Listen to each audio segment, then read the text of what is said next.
Kitaku.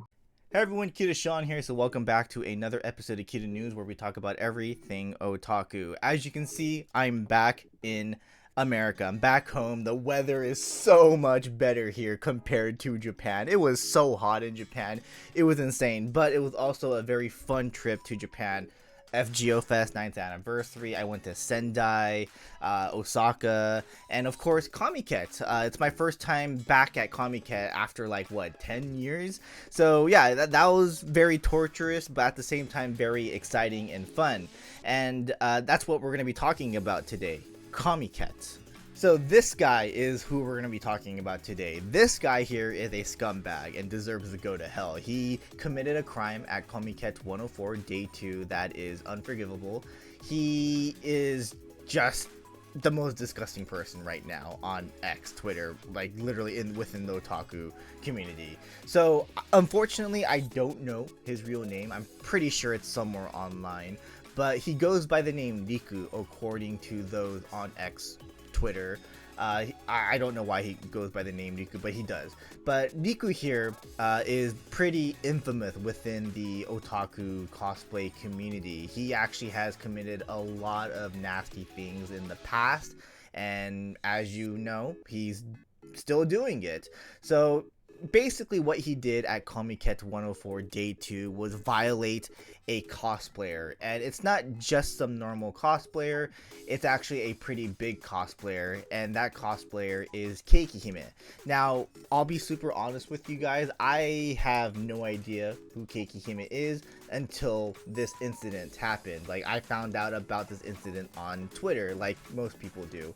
So, I had no idea who Keekihime is. I'm actually not that big into the whole cosplay community, so cosplay isn't really something that I'm totally interested in. Like, I'm interested in somewhat, but like it's just not something that like I put my my time in. So I asked a couple friends who are huge in the cosplay community, like cosplayers or who just love cosplay models, and they told me, oh yeah, she's actually really famous. As you can see, she has over 200,000 followers on Twitter alone. She actually had a pretty big following on YouTube. She used to stream on sites such as Nico Nico Doga, and she used to be an idol in Japan apparently, which that's pretty cool. Yeah, that's very rare for someone outside of Japan to do.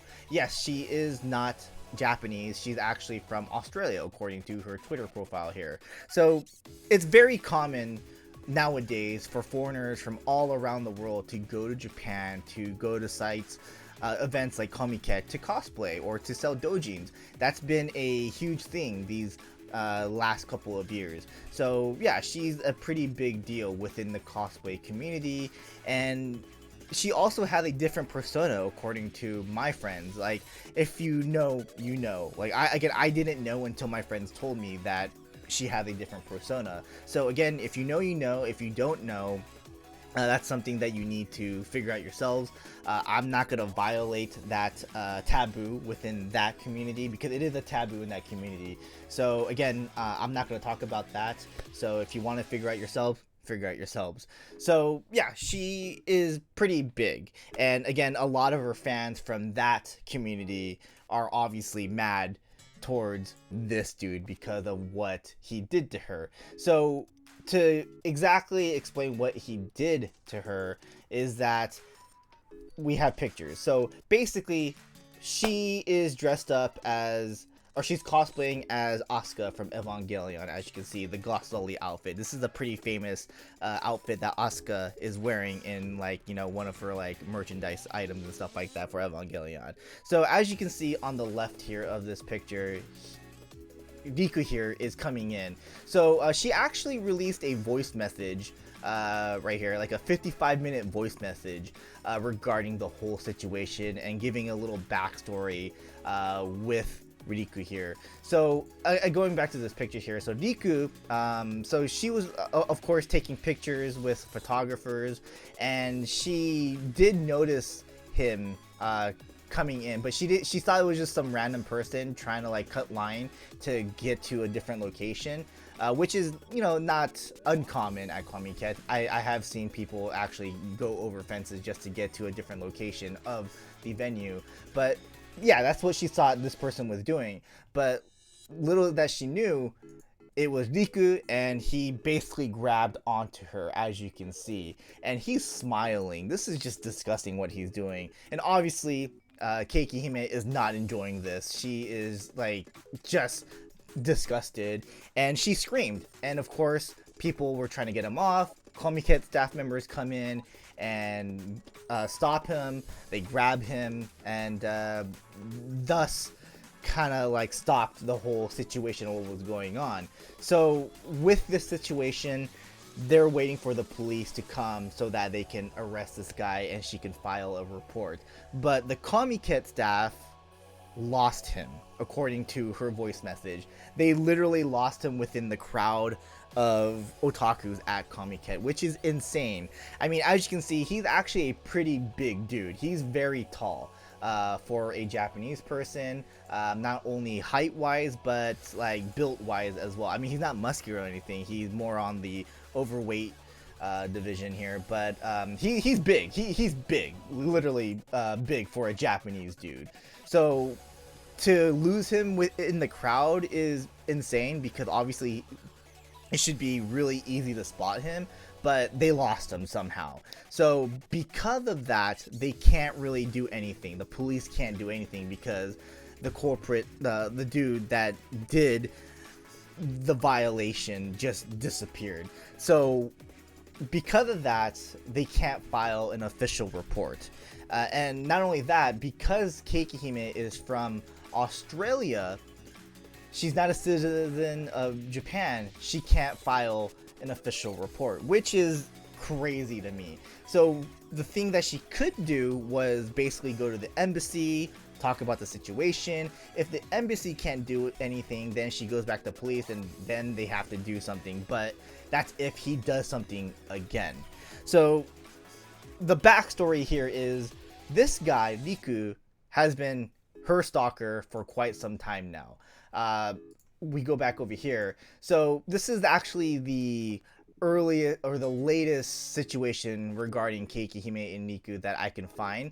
This is back in 2018, but apparently this has been going on for quite some time now, like maybe even 10 years plus. But this is the latest one I can find regarding these two. So Riku, according to Keikihime, he apparently is delusional. He thinks that they are in love, they're a couple, and he would send her literally messages saying, I love you, and then of course, she blocks him. She blocks Riku because he's just delusional. He just, like, according to her, he's most likely mentally ill because he's not listening.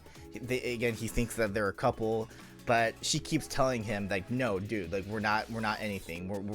We're literally not anything. So he's considered a stalker now because I'm not exactly sure when the story. She didn't really exactly say when the story happened, but in her voice message, apparently he was waiting for her arrival in Japan at the Narita airport in Tokyo, which is pretty insane. Like he I don't know if he was tracking the flight or anything like that, but he found out that she was arriving on a specific day in Japan.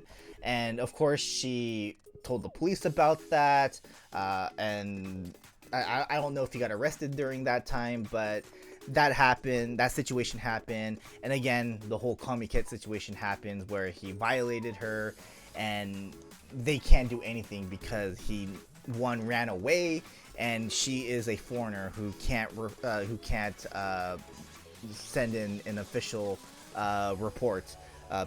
So yeah, it's mind-blowing that the staff members lose someone like this. It's also mind-blowing that the police can't do anything because she's not a citizen of Japan. But yeah, it's just a horrible situation. Like I really feel sorry for her to be in this situation, and yeah, it's just disgusting. But this guy right now is literally someone that has a target on his back right now, not only within the whole otaku community, but again, her other persona community. Like, again, I'm not going to talk about her other persona, but again, if you know, you know.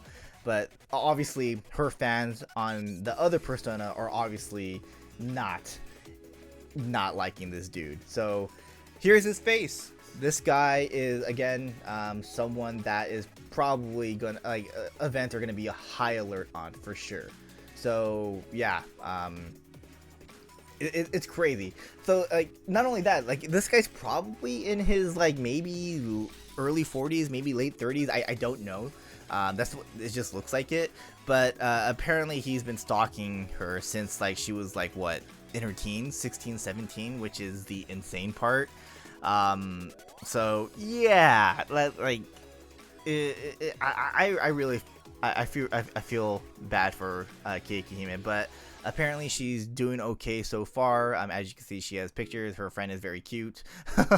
But yeah, apparently she's doing okay so far, and she's, you know, gonna go home and to see her cats. So yeah, but again, this guy is a scumbag right now. So if you see him, hopefully you can report him and they can arrest him. But I don't know, again, how the law works in Japan regarding that stuff. But his face is all over the internet. Everyone knows what he did.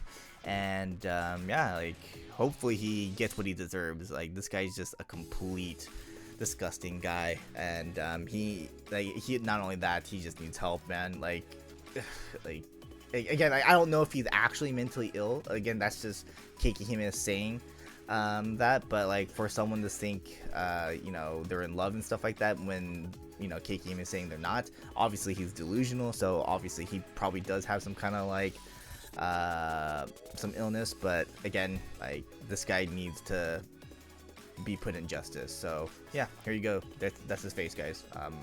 Again, hopefully he gets what he deserves. So yeah, again, Comiket, a lot is going on at Comiket. Like, things like this do happen, which is, again, very unfortunate. But yeah, Comiket is just a huge event. Like, so many people are there. It's shoulder to shoulder.